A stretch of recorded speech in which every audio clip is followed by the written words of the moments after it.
partijak. Osmani po numëron ditët sipas teje. Absolutisht, për bindjen time, pas datës 5 mars, zonja Osmani nuk do të mund të jetë në karrikën e presidentës së vendit. Efekti pozitiv që mund të lind nga kjo rokadë është që pres që njëta të reaktivizohet politikisht dhe të paktën të jap një dinamik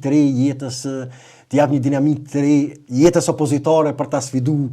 Sepse ajo unë jam i bindur që nuk do të rinë komode me statusin e ish presidentës, do të për të tërhequr në kullën e saj të fildesht personale e familjare, por do të presim një qasje më agresive në jetën politike dhe publike të zonjës Osmani pas sakrifikimit që i ka bërë në rastin konkret, vetëm lëvizja vetvendosje realisht. Mirë po që e njëta po tenton të justifikohet që nuk ka pasur asgjë personale me Vjosa Osmanin, mirë po që ka qenë mos konsensusi i subjekteve opozitare, mos pajtimi i subjekteve opozitare që ja ka pamundsuar lëvizjes vetëvendosje të vazhdohet mandati i zonjës Osmani.